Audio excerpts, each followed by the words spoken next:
देख रहे हैं न्यूज 24x7 इंडिया, सच दिखाने की हिम्मत।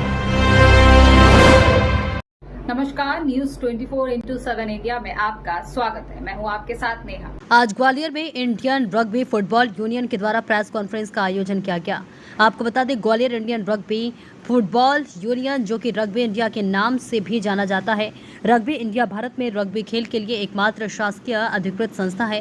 Wheelchair rugby federation of India, Mitsubishi corporation Madhya Pradesh, wheelchair rugby association, paralympic committee of India और Atal Bihari Vajpayee training centre for disability sports Gwalior के सहयोग से राष्ट्रीय व्हीलचेयर रग्बी चैंपियनशिप 2024 और राष्ट्रीय व्हीलचेयर रग्बी कार्यशाला के 6ठे एडिशन की मेजबानी कर रहा है। मल्टीपर्पज इंडोर हॉल डिसेबिलिटी खेल दिए अटल बिहारी वाजपेयी डिसेबिलिटी प्रशिक्षण केंद्र ग्वालियर मध्य प्रदेश 1 और 2 अक्टूबर 2024 को होने जा रहा है। और ये राष्ट्रीय wheelchair rugby championship 2024 tournament Bharat में व्हीलचेयर रग्बी के लिए एक प्रमुख नींव का पत्थर है। व्हीलचेयर रग्बी एथलीटों, कोचों और मैच अधिकारियों सहित लगभग 200 प्रतिभागियों के साथ 16 राज्यों के भाग लेने के साथ या फिर कार्यक्रम अब तक की सबसे बड़ी राष्ट्रीय व्हीलचेयर चैंपियनशिप में से एक होगा। इसमें बिहार, छत्तीसगढ़, झारखंड, कर्नाटक, केरल, तमिलनाडु, तेलंगाना, महाराष्ट्र, दिल्ली, उत्तराखंड, राजस्थान, उत्तर प्रदेश, ओडिशा, पश्चिम बंगाल, नागालैंड और मेजबान मध्य प्रदेश भाग लेंगे।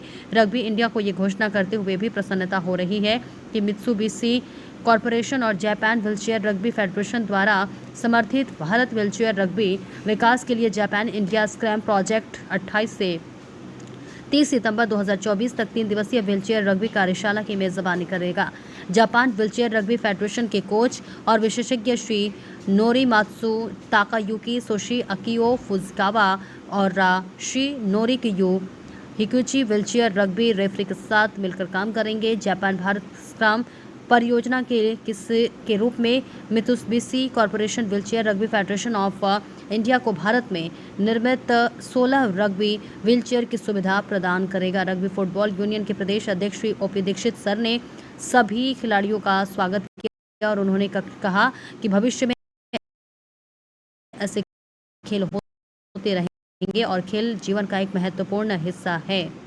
देखिए ग्वालियर से दिनेश दांतरे की report.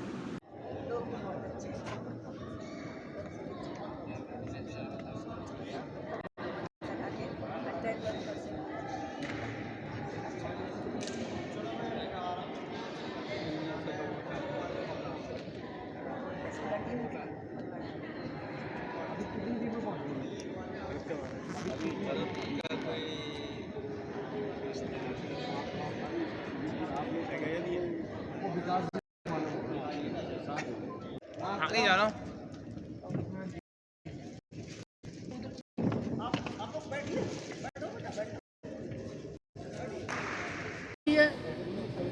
Wheelchair rugby football tournament का आयोजन ग्वालियर के अटल बिहारी वाजपेयी दिव्यांग खेल प्रशिक्षण केंद्र पर रखा जा रहा है। ये आयोजन 28, 29 और 30 सितंबर को वर्कशॉप होगा। इसके विभिन्न बिंदुओं पर चर्चा होगी, जिसमें जापान के प्रतिनिधि और हमारे राष्ट्रीय पदाधिकारी आ रहे हैं। दूसरा सत्र हमारा 1 और 2 अक्टूबर को संपन्न होगा, जिसमें मैच खेले जाएंगे। 16 राज्यों की टीमें आ रही थी, 15 टीमों की स्वीकृति मिल गई है और 5 टीमें आ चुकी हैं। उड़ीसा, महाराष्ट्र, छत्तीसगढ़, केरला और एक और राज्य को। इस तरह कुल 5 या 6 राज्यों की टीमें आ चुकी हैं। शेष यात्रा में हैं। रात तक सभी के आने की संभावना है। खेल का उद्देश्य दिव्यांग जन को राष्ट्र का एक सार्थक और उपयोगी मानवीय संसाधन बनाना, इस उद्देश्य से आयोजन होता है। खेल किसी दिव्यांग व्यक्ति को किसी राष्ट्र के विकास की प्रक्रिया में सम्मिलित करने का एक बहुत सशक्त माध्यम है। और रग्बी फुटबॉल एक नवाचार है खेल के क्षेत्र में। अभी पेरिस में एक ओलंपिक हुआ था, पैरा ओलंपिक। उसमें कुछ पदाधिकारियों ने हमारे यहाँ से, भारत से, मध्य प्रदेश से भाग लिया था। जापान के वहाँ के कुछ लोग मिले थे, उनसे कुछ चर्चा हुई। वो संवाद होने के बाद तय हुआ कि जापानी जो प्रतिनिधि थे वो ग्वालियर स्थित इस अटल बिहारी वाजपेयी दिव्यांग खेल पर प्रशिक्षण केंद्र पर आएंगे और परस्पर संवाद और चर्चा के माध्यम से खेल किस प्रकार उत्कृष्टता को पहुँचे, खेल किस प्रकार प्रभावशाली माध्यम बने और यह आयोजन जो 5 दिवसीय है इस प्रकार सफल और सार्थक हो, इस विषय में चर्चाएँ होंगी, मैच होंगे। मैं पत्रकार बंधुओं के प्रति कृतज्ञता ज्ञापित करता हूँ।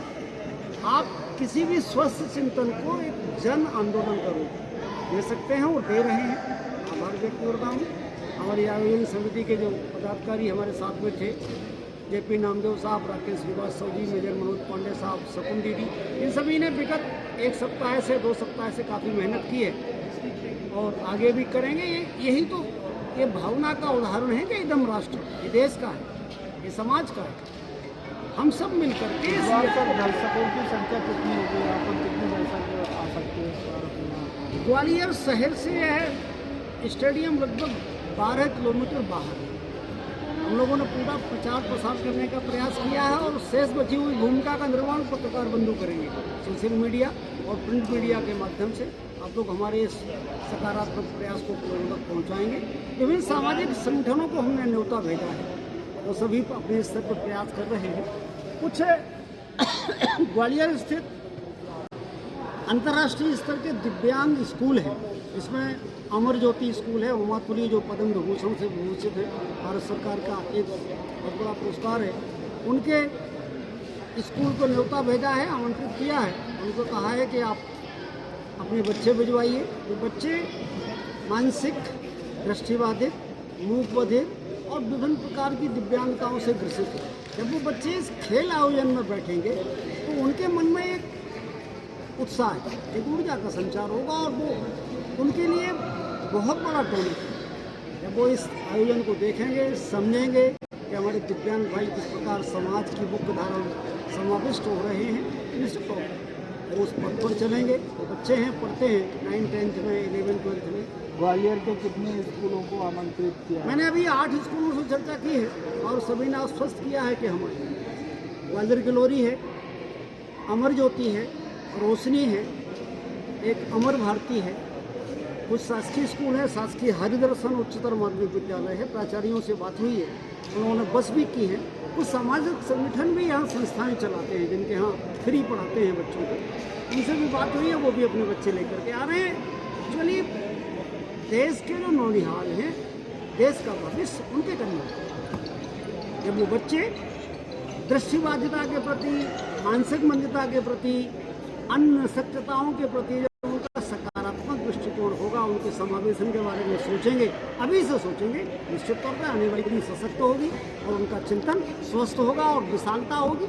आप जो दिव्यांगों का कार्यक्रम आयोजन कर रहे हैं, उसमें अभी कुछ दिव्यांगों का भिंड जिले से और अन्य जिलों से नेशनल उसमें खेलने के लिए बुलाए गए हैं। क्या उन खिलाड़ियों को यहाँ इन लोगों को बुलाया गया है? हाँ, सत्येंद्र लोहिया जी को जो पद्मश्री हैं, अभी विगत भिंड जिले के महगांव तहसील से हैं, गाटा से स्विमर हैं, नेशनल स्विमर हैं, इंटरनेशनल स्विमर हैं, अंतर्राष्ट्रीय तैराक हैं, उनको आमंत्रित किया है।